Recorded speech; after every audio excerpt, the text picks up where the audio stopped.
바울이 이제 디모데 교인들이 우리 안에 이런 문제들이 있고 이런 문제들을 어떻게 해결해야 되겠습니까? 이렇게 바울에게 편지를 하지요. 그게 고린도전서예요. 그 내용 중에 우리가 이전에 봤던 내용이 이제 먹는 문제였습니다. 먹는 문제를 언급하면서 사도 바울이 말하지요. 나는 다른 사람들을 혹 실족시킬까 봐 내가 그렇다면 내가 먹을 수도 있지만 하나님께서는 내게 먹을 수 있는 자유를 주셨지만 나는 스스로 자유를 포기하고 그 사람들을 사랑하는 마음으로 나는 내 자유를 포기하겠다. 절제하겠다. 이게 사도 바울의 결론이었습니다. 사도 바울에게 중요한 건 자유가 아니라 사랑이었던 거예요. 여러분, 우리가 살아가면서 우리는 내 권리, 내가 할 수 있는 것에 우리는 관심이 많습니다. 내가 이거 할 수 있고, 내가 이것도 할 수 있고, 내가 돈이 있으니까 이거 할 수 있고, 내가 지위가 있으니까 이거 할 수 있고, 우리는 내가 할 수 있는 것에 관심이 많아요. 그러나 사도 바울은 그게 아니라 내가 다른 사람을 사랑함으로 할 수 있는 일에 관심이 많았습니다. 내가 당연히 얻을 수 있는 것에 관심 갖는 게 아니라, 내가 당연히 할 수 있는 것에 관심 갖는 게 아니라, 내가 다른 사람들을 위하여, 내가 다른 사람들을 사랑하는 마음으로 무엇을 할 수 있을까? 여러분, 그게 사도 바울의 관심이었어요. 그래서 먹는 문제야 모든 거의 결론을 그걸로 내려줍니다. 자유가 아니라 사랑이다. 사랑을 위해서는 절제하는 거다. 내 자신의 자유를 절제하는 것, 그게 사랑이다라는 거예요. 여러분, 사랑하면 뭐합니까? 절제합니다. 사랑하는 사람 앞에서는 말을 더 조심하는 겁니다. 사랑하는 사람 앞에서는 내 행동을 더 조심하는 겁니다. 상처받을까 봐, 그 사람이 혹 잘못 이해할까 봐, 잘못될까 봐 내 자신을 절제하는 것, 그게 진정한 사랑인 거예요. 사랑한다고 해서 함부로 한다? 여러분, 죄송하지만 진정한 사랑이 아닙니다. 나는 사랑한다 생각하겠지만 그건 진정한 사랑 아니에요. 진정한 사랑은 상대방을 위해 절제하는 거예요.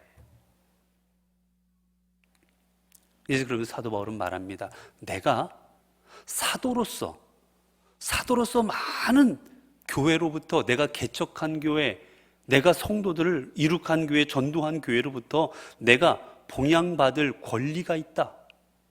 그런데 나는 그 권리를 쓰지 아니한다.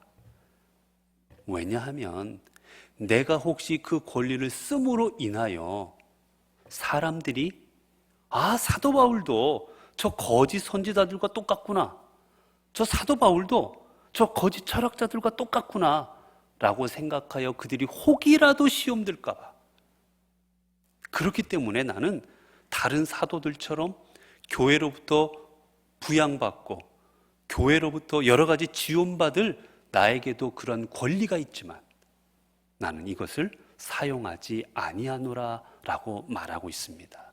역시 내가 얻을 권리, 자유가 아니라 내가 사랑하는 마음에 이걸 안 받겠다라는 겁니다. 당연한 것이로되 이들을 사랑하는 마음에 받지 않겠다라는 거예요. 혹이라도 상처 입을까 봐.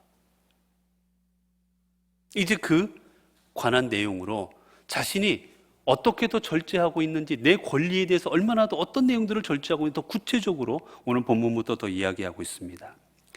절제의 목적을 더 직접적으로 밝혀주고 있지요. 15절입니다. 그러나 내가 이것을 하나도 쓰지 아니하였고, 내 권리가 있었습니다. 내가 받을 당연한 권리가 있었어요. 그러나 내가 이걸 안 썼어요. 왜냐하면 또 이 말을 쓰는 것은 내가 이같이 하여 달라는 것이 아니라, 내가 지금 이 글을 써서 나도 너희에게 받을 권리가 있어. 왜 다른 사도들만 교인들로부터 봉양받고 부양받을 권리가 있겠느냐? 나도 있다라고 글을 쓴 것은, 야, 나도 좀 부양해라. 왜 난 부양 안 하고 있니라고 그걸 말하려고 쓰는 게 아니라는 거예요. 뭡니까?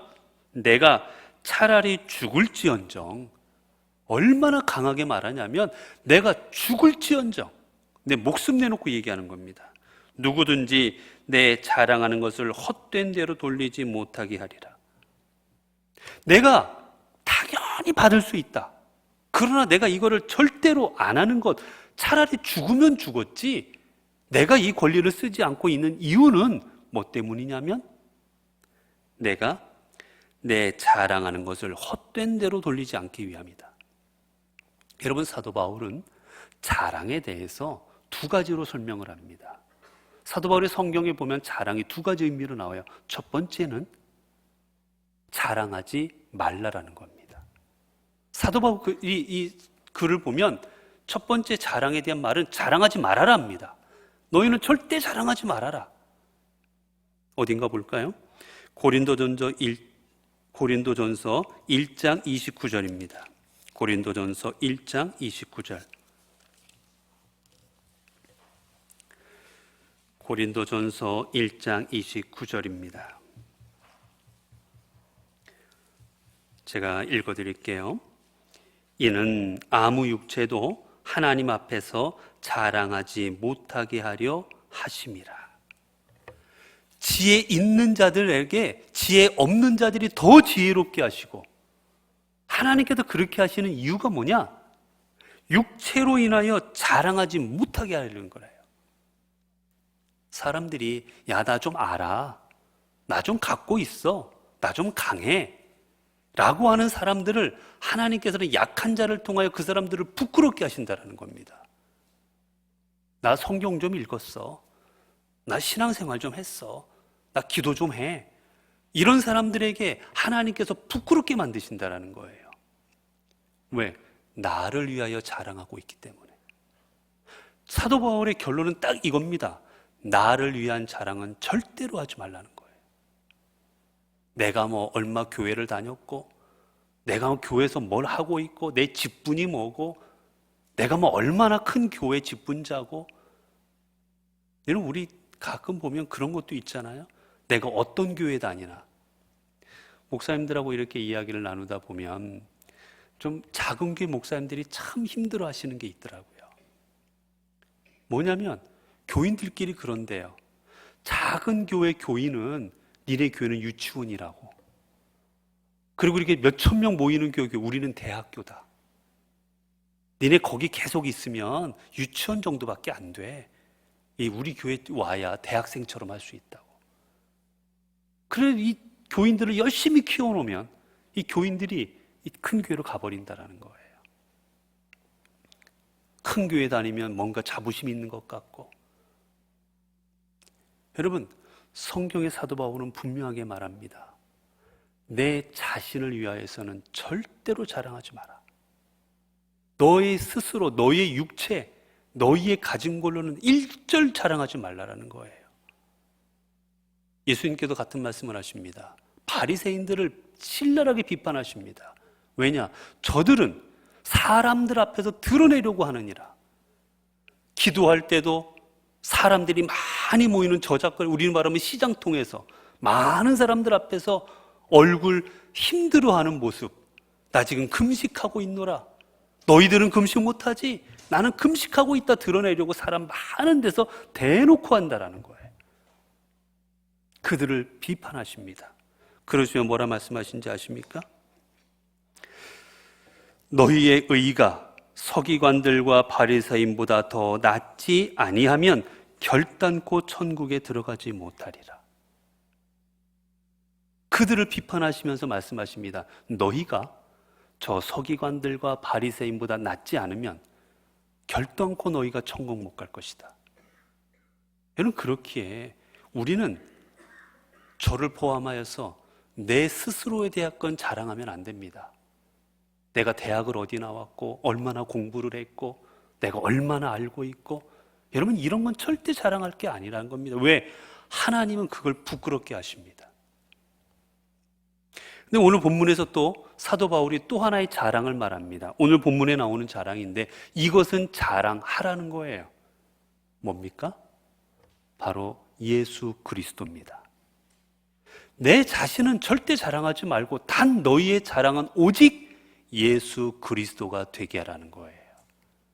우리의 입에서는 내가 만난 예수님이 어떤 분인지 아십니까? 내가 만난 예수님은 나를 위해 십자가를 지신 분입니다. 내가 만난 예수님은 나를 위하여 피를 흘리셨습니다. 나같이 벌레 같은 나를 위하여 십자가를 지신 예수님이 나를 위하여 나를 구원하셨습니다. 나와 함께 하십니다. 나를 지켜주십니다. 그 하나님이 나의 하나님이십니다. 우리가 자랑할 건 오직 하나님 예수 그리스도 한 분뿐이시라는 거예요. 이게 사도 바울의 결론입니다. 그래서 내 자랑한 것을 헛되게 되려면 난 차라리 죽겠다. 이 말은 뭐냐? 나는 여지까지 내 삶을 통하여 오직 예수님만 자랑했는데 이게 잘못된다면 난 차라리 죽어버리겠다. 그런 말입니다. 자, 그 다음에 16절입니다. 내가 복음을 전할지라도 자랑할 것이 없음은 내가 부득불할 일임이라. 내가 수많은 1차, 2차 전도 여행을 다니면서 수많은 교회들을 개척했고, 가는 곳에서 병자를 낫게 했고, 가는 곳마다 이적이 일어났고, 수많은 사람들의 마음을 변화시켰고, 내가 위대한 사도 바울이라고 세상에 불리지만 내가 이거 자랑할 게 하나도 못 된다. 왜냐하면 내가 부득불해야 할 일이기 때문이다. 여러분, 내가 해야 할 일을 가지고 칭찬받아야 되겠습니까? 당연히 해야 할 일을 가지고 칭찬받는 건 그건 아니잖아요. 당연히 내가 밥 짓고 당연히 하는 걸 가지고 칭찬받으려 한다면 여러분, 그것은 잘못된 길로 나아가게 되는 거예요. 그 다음에 만일 복음을 전하지 아니하면 내게 화가 있을 것이로다.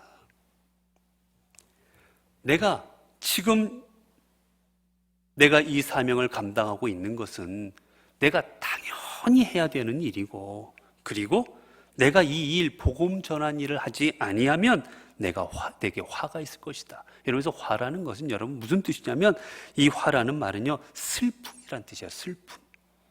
내가 이 복음을 전하지 아니하면 나는 슬프다라는 거예요. 슬프다. 내가 감당해야 될 사명이 있습니다. 내가 아버지의 사명, 아니면 교회에서 구역장, 권사, 아니면은 여러 권찰, 여러 가지 내 직분이 있는데 내가 이 직분을 온전히 감당하지 못할 때 나는 슬프다라는 거예요. 하나님께서 주신 사명을 감당하지 못하고 있기에, 반대로 말하면 내가 이 사명을 감당할 때 나는 기쁨을 누린다라는 겁니다. 그렇게 돌이켜보면 사도 바울은 이 복음을 전하는 일이 사도 바울에게는 기쁨이었던 거예요. 여러분, 내가 하고 싶은 일을 하지 못하면 슬픔이 아니겠습니까? 내가 어떤 일을 하고 싶어요. 내가 그 일을 너무나 좋아해요. 근데 그 일을 사정이 생겨 못합니다. 그때 얼마나 슬퍼요. 사도 바울은 비록 가는 곳마다 핍박당하고, 가는 곳마다 사람들한테 죽음의 위협을 당하고 모함을 당하고 그랬지만 그에게는 이 복음 전하는 일이 너무나도 큰 기쁨이었던 거죠. 자, 그 다음에 17절입니다. 내가 내 자의로 이것을 행하면 상을 얻으려니와. 내가 만약에라도 내가 이 복음 전하는 일을 누가 시킨 것도 아닌데 내가 그래, 예수 그리스도 믿고 예수님 복음 전하고 이게 내가 가야 될 길이지, 바울 스스로가 선택했다면 그건 상 받을 일이다라는 거예요. 대견하지 않습니까? 학생이 어느 날 갑자기 내가 이제 다 하고 이제부터는 다 때려치고 내가 오로지 공부만 해야지라고서 스스로 뭔가 자기 스스로 결정을 하고 스스로 뭔가 더 하려고 했다면 그 좋은 일이지요. 그런데 사도 바울은 뭐라 합니까? 내가 자의로 아니한다 할지라도 나는 사명을 받았노라. 이 말이 조금 해석하기가 어려운데 이건 뭐냐면, 사도 바울 같은 경우는 예수님을 믿게 된 그 계기가 뭡니까? 사도 바울이 혼자 있다가 예수라는 걸 내가 믿어야 되는데 왜 안 믿었지? 내가 지금까지 뭐 한 거야? 라고 갑자기 깨달음을 얻어서 예수님을 믿었나요? 아닙니다. 다메섹으로 가는 도중에 갑자기 하나님 예수님께서 나타나셔서 그를 강권적으로 휘어잡아 버리셨던 거예요.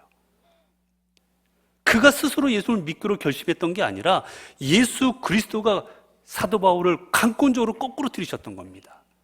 그러니까 사도 바울의 입장에서는 내가 믿고자 했던 게 아니라 하나님께서 강권적으로 나를 믿음의 사람으로 바꿔주셨는데, 내가 스스로 한 게 아니라 하나님이 나를 바꿔주셨는데 내가 뭐 이게 상 받을 일이라는 거예요. 하나님께서 하신 일인데 내가 한 일이 아니라. 자, 18절입니다. 그런즉 내 상이 무엇이냐? 내가 복음을 전할 때 값없이 전하고 복음으로 말미암아 내게 있는 권리를 다 쓰지 아니하는 이것이로다.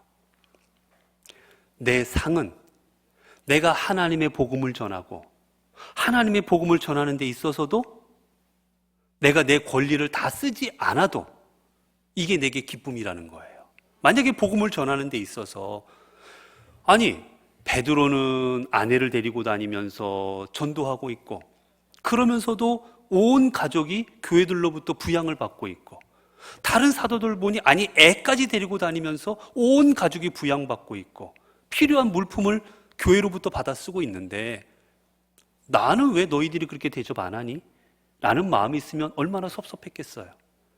그 마음으로 복음을 전했으면 얼마나 마음이 편치 않았겠습니까? 그런데 사도 바울은 그렇게 안 해도 기뻤다라는 거예요. 그렇게 안 해도 너무나 감사했다라는 겁니다. 어떻게 하나님이 나 같은, 예수님을 교회를 핍박했던 나 같은 사람을 사도로 삼으셔서 이 귀한 일을 하게 하셨는가 생각할 때 자기는 그런 부양을 받지 않고 교회로부터 도움을 받지 않고 내가 힘들어서 텐트를 만들면서 이 사역을 하고 있어도 너무나도 기쁘고 너무나도 감사했던 거예요. 이게 하나님이 주신 상이라는 겁니다. 여러분, 내가 하나님을 믿고 있어요. 하나님을 믿는데 내 삶의 형편이 힘들어요. 하는 일도 잘 안 되고 고통스럽고 여러 가지 힘든 일이 많아요. 그런데 그럼에도 불구하고 내가 하나님의 자녀 된 것이 내게 기쁨이 있고, 내가 그럼에도 불구하고 교회에 나올 수 있는 게 기쁘고, 내가 비록 병에 걸렸고 혹이나 더 심하면 불치병에 걸렸어도 그래도 지금 이 순간은 교회에 나올 수 있고, 아니라면 내가 누워서 온라인으로라도 하나님의 말씀을 들을 수가 있고, 내가 눈으로 성경책을 볼 수 있으니 이게 내게 기쁨이라면, 이게 내게 감사함이라면 이거 하나님이 주신 상이 아니겠습니까? 사도 바울은 그렇게 고백하는 겁니다. 내가 그런 걸 다 받지 않아도 내 마음이 기쁘니 이게 바로 하나님이 주신 상이다. 여러분 하나님께 받은 가장 큰 상이 뭐라고 생각하십니까? 여러분이 이 땅을 살아가면서 내가 개인적으로 하나님께 받은 가장 큰 상이 뭐라고 생각하십니까? 창세기 15장 1절입니다. 창세기 15장 1절. 하나님 우리에게 주신 가장 큰 상이 무엇인지 창세기 15장 1절입니다. 자, 읽어드릴게요. 이후에 여호와의 말씀이 환상 중에 아브람에게 임하여 이르시되 아브람아 두려워하지 말라. 나는 내 방패요 너의 지극히 큰 상급이니라. 하나님께서 아브람에 나타나셔서 아브람에게 복을 주시면서 뭐라고 말씀하십니까? 아브람아 두려워하지 말아라. 내가 너의 방패니라. 그리고 말씀하십니다. 너의 가장 큰 상급이 누구라고요? 나 여호와 하나님이 너의 가장 큰 상급이니라. 여러분, 내 삶에 하나님이 나의 하나님 되신 것보다 더 큰 상급이 어떻게 있을 수 있습니까? 만약에라도 제가 여기 있는데 갑자기 윤석열 대통령이 TV나 이런 데 뉴스에 나와서 내가 이 땅에서 제일 사랑하는 거 좋아하는 사람, 존경하는 사람이 저 울산에서 목회하고 있는 방수동 목사라고 하면 그다음부터 저 여기 없을 수도 있어요. 기뻐 뛰어다니느라고. 얼마나 기쁘겠습니까, 여러분? 얼마나 감격스럽겠어요? 하나님께서 말씀하십니다. 나는 내 하나님이다. 너는 내 백성이다. 너는 내 자녀다. 내가 너를 세상에서 가장 사랑한다. 여러분, 이것보다 더 큰 상급이 있겠습니까? 천지를 창조하신 하나님께서 우리에게 주신 말씀인데 우리에게 가장 큰 상급은 여러분, 내가 목사 된 것도 아니고, 내가 장로 된 것도 아니고, 내가 권사 직임 받은 것도 아니에요. 내가 이 교회 수십 년 다닌 것도 아니고요. 내가 건강한 것도 아니에요. 내가 공부 많이 한 것도 아니에요. 내 집이 몇 회 되는 것도 아니에요. 우리에게 가장 큰 상급은 하나님이 나의 하나님 되셔서 나를 당신의 자녀로 삼아주신 겁니다. 그러면 우리는 더 바라면 안 되는 거예요, 여러분.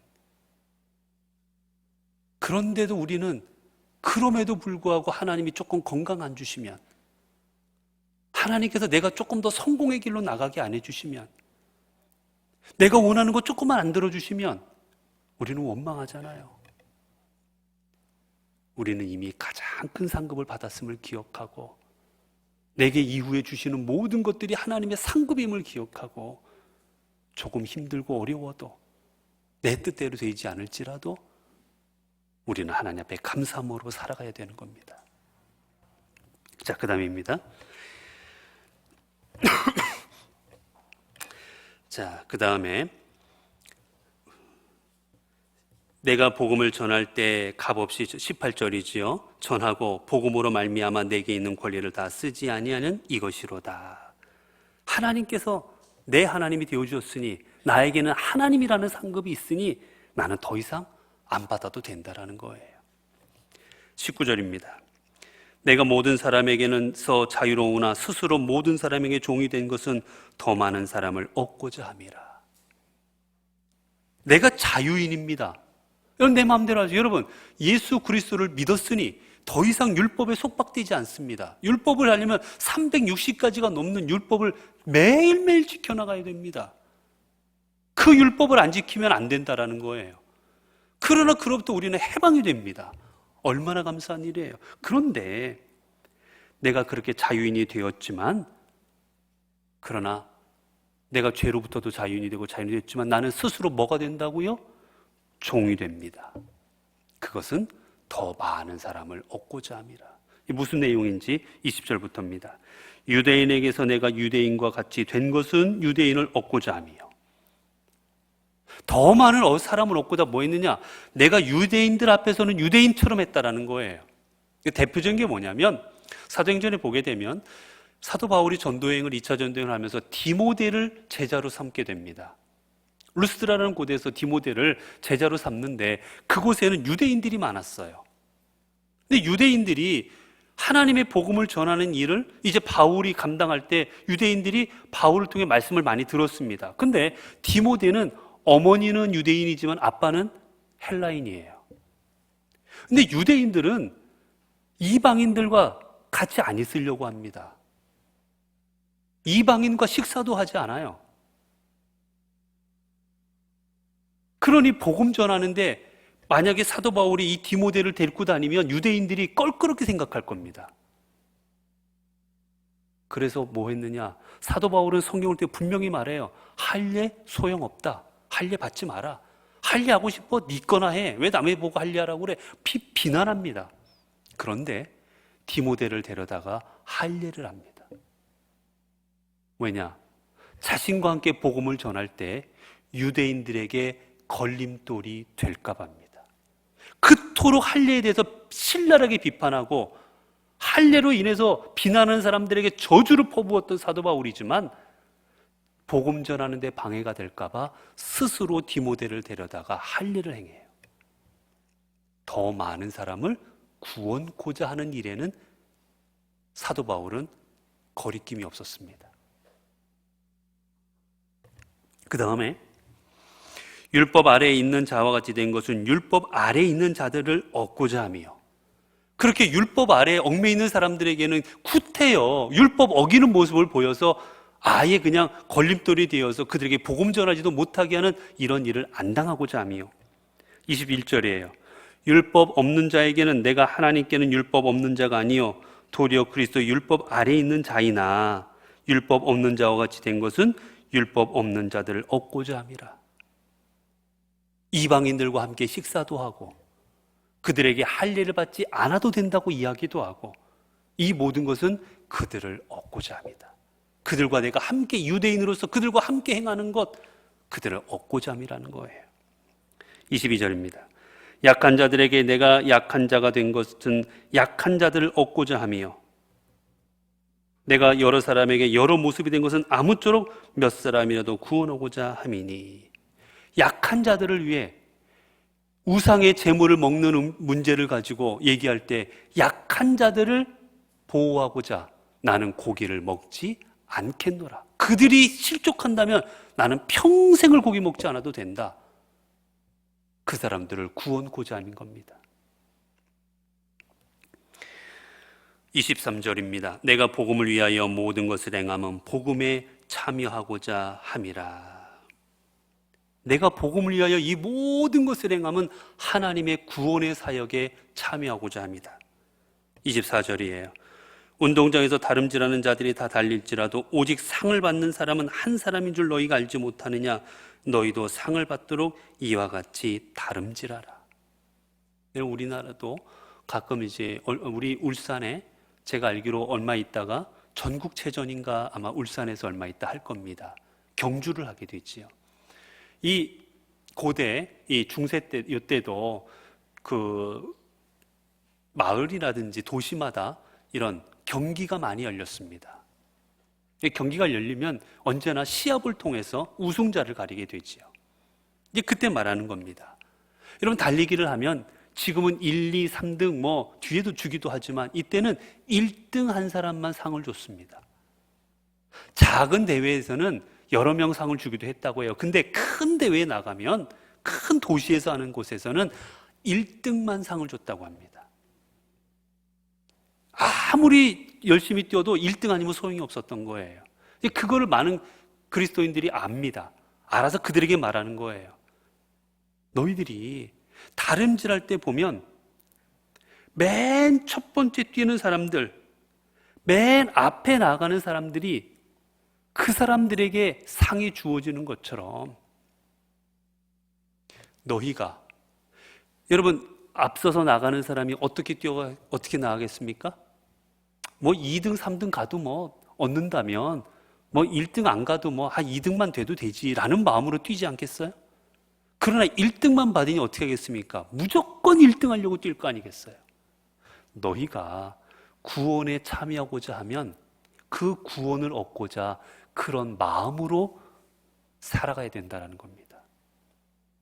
무조건 한 사람만 구원받는다, 그게 아니라 한 사람만 구원받을 그런 마음으로, 내가 그 한 사람이 되겠다라는 마음으로, 그런 마음으로 열심히 믿음 생활을 감당해야지 뭐 대충 하다 보면 뭐 구원 받겠지, 뭐 교회 나가서 뭐 52주가 되니 그 중에 뭐 한 40주라도 예배 드리면 뭐 그러면 되겠지, 이런 마음 가지고 신앙생활하지 말라라는 거예요.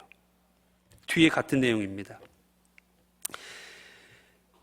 25절에 보면 이기기를 다투는 자마다 모든 일에 절제하나니 그들은 썩을 승리자의 관을 얻고자 하되 우리는 썩지 아니할 것을 얻고자 함이라. 여러분, 경주에 뛰는 사람은 절제합니다. 뛰기 위해서 다른 것들에 신경을 안 써요. 다른 것들을 자기가 안 합니다. 제가 지인이 가끔 이렇게 영상 같은 걸 보내주는 게 있어요. 뭐 재밌거나 이런 영상 보세요 라고 참고하세요로 보내주는 게 있는데, 어느 한번 봤더니만 어떻게 했냐면 막 뛰어가는데요, 결승전이 보니까 코앞이에요. 코앞이니까 이 사람이 너무 기뻐가지고 옆에 그 관중들이 막 있으니까 막 손을 흔듭니다. 자기 1등 했다고 막 흔들어요. 근데 지금 2등이 바로 뒤에 있는데 모르는 거예요. 막 손 흔드는 사이에 결승점에서 이 사람이 쑥 하고 나가버렸어요. 자기는 자기가 1등인 줄 알고 있다가 그 망연자실합니다.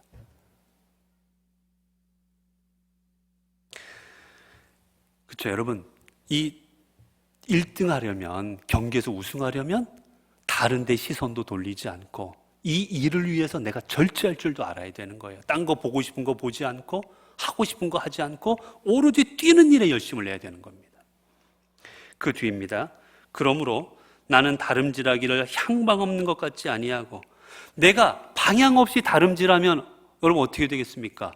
결승점은 여긴데 향방, 갈 바를 알지 못하고 뛰어요. 내가 이쪽으로 뛰어버립니다. 그러면 아무리 빨리 뛰어도 소용없는 거잖아요. 싸우기를 허공치는 것 같이 아니하며. 여러분, 내가 싸워야 되는데 이 펀치를 어디다 날려야 돼요? 상대방에게 날려야 되는데 허공을 때리고 있어요. 무슨 소용이 있습니까?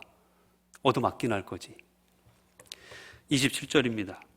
내가 내 몸을 쳐 복종하게 함은 내가 남에게 전파한 후에 자신이 도리어 버림을 당할까 두려워함이로다. 그렇게 안 되기 위해서 나는 내 몸을 쳐서 복종시킨다. 여러분, 내 몸을 친다는 게 뭔지 아십니까? 때려서 피멍이 들게 하다는 뜻이에요. 때려서 피멍이 들게 하다. 나는 내가 이 하나님의 복음을 전하고 하나님 나라에 다다랐을 때 받을 상급을 위해서 내가 내 자신을 두들겨 패서 내 온 몸에 피멍들 정도로 내 자신을 복종시키고 있다. 굴복시키고 있다. 왜요? 다른 거 하고 싶기도 하고, 내 욕망은 하나님의 복음을 전하기 위해서는 이걸 하라고 그러는데 때로는 이렇게 하고 싶고, 때로는 사도 바울이 내가 어떤 사람인 줄 알아? 야, 내가 손 얹으면 죽은 사람도 일어나. 내가 복음 전하면 이적이 일어나. 자기 자신을 자랑하고 싶은 마음도 생기기도 하고, 내 욕망에 따라서 수많은 일들이 많습니다. 그거를 내 몸을 내가 스스로 두들겨 패서라도 나는 내 자신의 욕망들을 복종시키고 있다는 거예요. 그렇게 하는 것은 후에 도리어 버림을 당할까 두려워함이로다. 이 말은 다른 게 아니라 내가 하나님 나라에 가서 내 상을 잃어버릴까 두려워함이로다. 여러분, 이 땅에서 인정받고 상 받는 거 좋아하지 마십시오. 성경은 분명하게 말합니다. 이 땅에서 받은 상이 클수록 하늘나라의 상이 없습니다. 반면 내가 이 땅에서 한 게 많은데 이 땅에서 한 일에 대해서 상급을 못 받았다면 그 상급은 하나님께서 주십니다. 그래서 우리는 성경에는 예수님이 왜 오른손이나 왼손이 모르게 하라고 그러셨느냐. 이 땅에서 오른손이 내가 이거 했습니다. 내가 이거 교회에다 냈습니다. 우리 교회에서 이거 했습니다. 자꾸 내가 한 일을 드러내보면 이 땅에서 상을 이미 다 받았기 때문에 하늘나라 가서 상급이 없습니다. 이 땅에서 상급을 안 받아야 하늘나라가 상급이 있는 거예요. 근데 우리는 이 땅에서 상급을 다 받으려고 합니다. 내가 하는 일들, 내가 이룬 일들, 동네방네 다 드러내려고 합니다. 결국 그 일은 내 상급을 잃어버리는 일이에요. 성경을 보면 성경의 답은 그겁니다. 그래서 자랑하지 말라라고 하십니다. 너희의 것을 자랑하지 말고 예수 그리스도를 자랑해라. 그러면 너희의 자랑을 하나님께서 하늘의 상급으로 보답해 주실 것이다. 이게 성경의 진리입니다. 사랑하는 성도 여러분, 우리가 이 땅을 살아가며 우리가 여러 일들을 감당할 때 여러분, 우리가 감당해야 될 가장 중요한 원칙은 우리는 하나님의 복음을 먼저 믿고 이제 그 복음을 전하는 자로서 다른 사람들을 구원하는 일에 사용되어져야 될 것입니다. 그러려면 우리는 내가 당연히 해야 될 내 권리가 아닌 내가 사랑하는 마음으로 다른 사람에게 무엇을 해야 할지, 그리고 그 사람들을 실족시키지 않기 위해서 무엇을 절제해야 될지를 깨닫고 우리는 다른 사람들을 구원하는 일에 쓰임 받아야 됩니다. 그리고 무엇보다 내 자신을 자랑하지 말고 우리는 오직 예수 그리스도를 자랑하는 일에 힘써야 될 것입니다. 기도하겠습니다. 은혜로우신 하나님, 주님께서 이 땅에 저희들을 먼저 믿는 자로 삼아주시고 그리고 저희들을 통하여 믿지 아니하는 자들을 구원케 하여 주신 것 감사합니다. 하나님, 우리가 먼저 믿고 이제 우리가 구원의 통로로 쓰임받아야 될 것인데 하나님, 그리하여서 우리를 통하여 복음이 흘러가야 될 것인데 우리는 도리어 믿는 사람 아니면 믿지 아니하는 사람들을 실족케 하는 일들이 많았습니다. 하나님, 내 자유, 내 권리가 아닌 다른 사람을 사랑하는 마음으로 절제할 수 있는 저희들이 되게 하여 주옵소서. 그리고 교회에서나 어디에서나 내 자신을 자랑하는 삶이 아닌 오직 예수 그리스도를 자랑하는 저희들 되게 하옵소서. 우리 주 예수 그리스도 이름으로 기도드리옵나이다. 아멘.